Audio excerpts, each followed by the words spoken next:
নমস্কার বন্ধুরা, আমি মৌসুমি ম্যাজিক মশলা রান্নাঘর থেকে আপনাদের সামনে আজ অনুষ্ঠান বাড়ির মতো ছ্যাঁচড়া রেসিপি নিয়ে চলে এসেছি।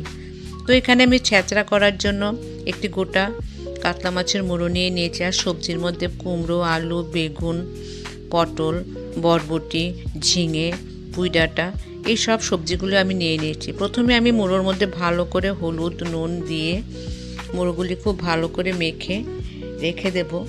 এবার প্যান গরম হয়ে আসলে সর্ষের তেল দিয়ে দেব। তেলের পরিমাণটা একটু বেশি করে দিতে হবে, কারণ ছ্যাঁচড়া রান্না করতে একটু তেল লাগে। তেল খুব ভালো করে গরম হয়ে এসেছে। এবার আমি মুড়োগুলো তেলের মধ্যে দিয়ে একটু লাল লাল করে ভেজে নেব। একটু লাল লাল করে ভেজে নিলে কিন্তু বন্ধুরা মুড়োর যে আষ্টে গন্ধ সেটা চলে যায়। দেখুন আমি একদম লাল লাল করে ভেজে নিয়েছি। এবার আমি মুড়োগুলো একটি পাত্রে তুলে নেব। আমার এই ছ্যাঁচড়া রেসিপিটা আপনাদের কাছে রিকোয়েস্ট রইল আপনাদের করে খাওয়ার জন্য। কেমন হয়েছে অবশ্যই কিন্তু বন্ধুরা আমাকে জানাবেন। এবার আমি আরও কিছুটা সর্ষের তেল দিয়ে দিয়েছি।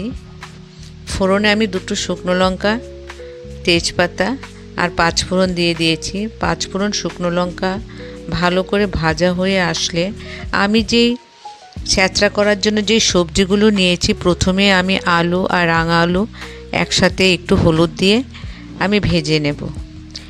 এই সবজিগুলো আমি একে একে ভেজে নেব, কিন্তু আমি নুন দেব না, নুন আমি লাস্টে দেব। তাহলে কিন্তু ঝিঙে টিঙের থেকে নুন দিলে জল বেরিয়ে আসবে।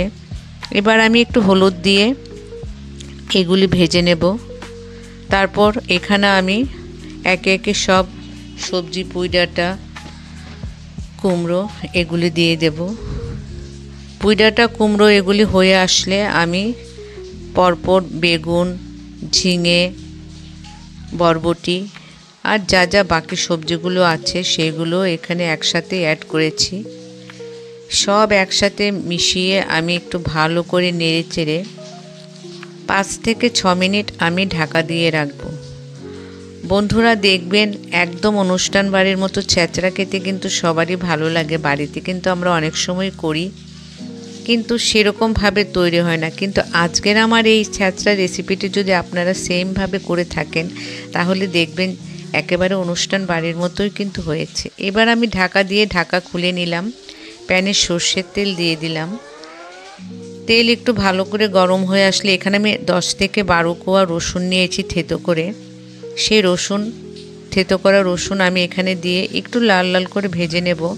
একটি বড় সাইজের পেঁয়াজকে আমি কুচিয়ে নিয়েছি। পেঁয়াজ কুচি রসুনের সাথে দিয়ে খুব ভালো করে মিশিয়ে নেব। বড় চামচের 1 চামচ লঙ্কা বাটা এখানে আমি দিয়ে দিয়েছি। ঝালের পরিমাণ আপনারা যে যেমন খাবেন সেই পরিমাণ বুঝেই দেবেন।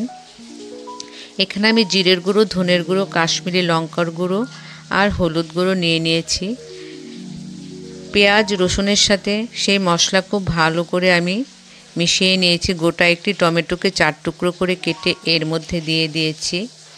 সব মশলা দেখুন প্রায় ভালো হয়ে এসেছে। এবার আমি ভেজে রাখা মুড়ো মশলার সাথে একটু ভালো করে নেড়েচেড়ে নেব। তাহলে মুড়োর মধ্যে মশলা খুব ভালো করে ঢুকে যাবে আর আষ্টে গন্ধটুকুও থাকবে না। এবার সমস্ত ভেজে রাখা সবজি আমি এর মধ্যে দিয়ে সব একসাথে খুব ভালো করে নেড়েচেড়ে আমি পরিমাণ মতো নুন দিয়ে দেব। এতক্ষণ কিন্তু বন্ধুরা আমি নুন দিইনি, এবার নুন দিয়ে দিলাম। আর পুঁই পাতাগুলো আমি এবার এর উপর দিয়ে দেব। একসাথে সব ভালো করে মজে আসবে। দেখুন বন্ধুরা সব সবজি কিন্তু প্রায় ভালো করে মজে এসেছে। এবার এখানে আমি ছোট চামচের 1 চামচ চিনি দিয়ে দেব। চিনি দেওয়ার পর আমি 1 কাপ জলে ছোট চামচের 1 চামচ কর্নফ্লাওয়ার গুলে রেখেছি, সেই জলটুকু এখানে দিয়ে দিলাম। আপনারা চাইলে এখানে ময়দাও দিতে পারেন, কোনো অসুবিধা নাই। কর্নফ্লাওয়ার এই কারণেই দিলাম, তাহলে সবজিটা একটু মাখো মাখো হবে। ঢাকা খুলে নিলাম। দেখুন বন্ধুরা আমার ছ্যাঁচড়া কিন্তু প্রায় তৈরি হয়ে এসেছে। এবার আমি 1 চামচ গরম মশলার গুঁড়ো দিয়ে আমি ঢাকা দিয়ে গ্যাস ওভেন অফ করে দেব।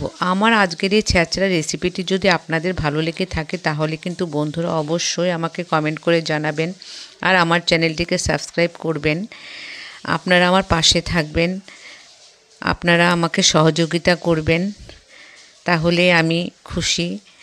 এই দেখুন, এই ছ্যাঁচড়া যদি গরম ভাতের সাথে পরিবেশন করুন তাহলে কিন্তু খুবই ভালো লাগবে।